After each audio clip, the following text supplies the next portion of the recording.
back out with a videotape. She slid it into the VCR and sat on the edge of the couch beside me. With my left eye, I studied her pale, tear-streaked face. Her voice was low and calm. "Mason, I know I've always told you your father was gone, but it's not true. He just can't be your father right now." Being 5, of course I asked when he could be my father, but she didn't answer. Just played the tape for me. A recording of a man in a green shirt, shown only as a torso, reading The Runaway Bunny. He could have been anyone from anywhere. His voice was not unique, no trace of an accent.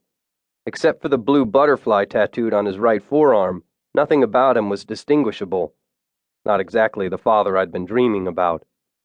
But I was 5 and I'd just been scarred for life, and he said the word son before he started to read. So I snuggled against my mom and listened, really hard. And when Mr. Sheffer took poor Packer out back, I didn't even hear the gunshot.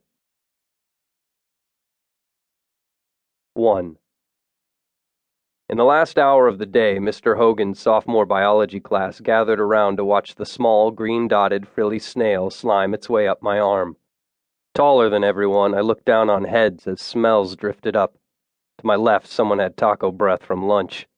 And somewhere to my right was definitely the culprit who'd ripped the little sample of men's cologne out of the school library's latest issue of Sports Illustrated. Hogan rolled his wheelchair closer. Fridays were T-shirt day for the teachers if they paid $1 to the party fund in the office, and his declared, Soylent Green is people. So this intertidal nudibranch is not just any marine snail. "Looks like it has a little green wig," said one of the girls. Our teacher continued. "This snail can photosynthesize, which means..." As always, Miranda Collins blurted out the answer before anyone else could.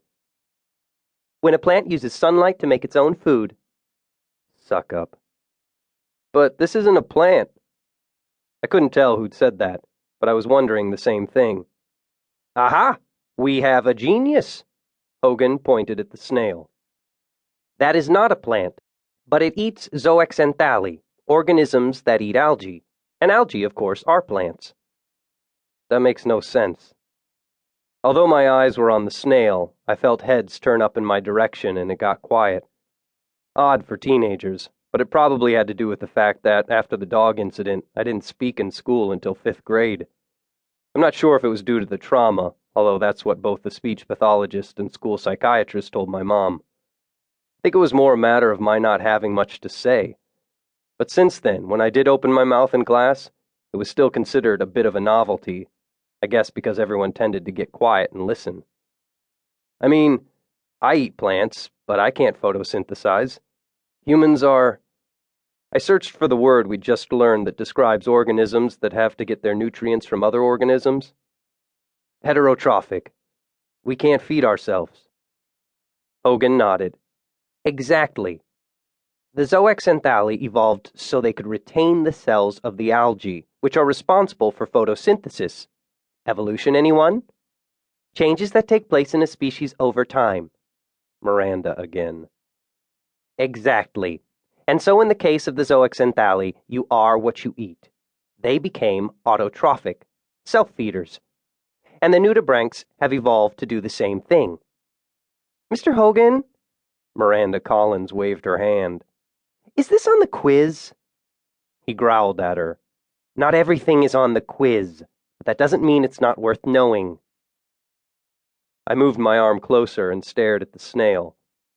"So why is this worth knowing?" "Well, technically, this proves that an organism can turn autotrophic." He pointed at my arm. "Skin graft those snails all over your body in a sunny climate, and eventually you wouldn't have to eat or drink ever again." A few of the girls let out groans and prolonged ews, while some of the boys laughed. No thanks. I like cheeseburgers too much. I gently picked the snail off my arm and set it in the glass tank on Hogan's desk. "Thanks, Mason." Hogan rolled back behind his desk as we took our seats. "Anyone heard of Jiri Bala?" Most of us either shook our heads or didn't respond at all. With a remote, he turned on the projector, starting a black and white PowerPoint. The first grainy photo showed 2 old women wrapped in loose robe.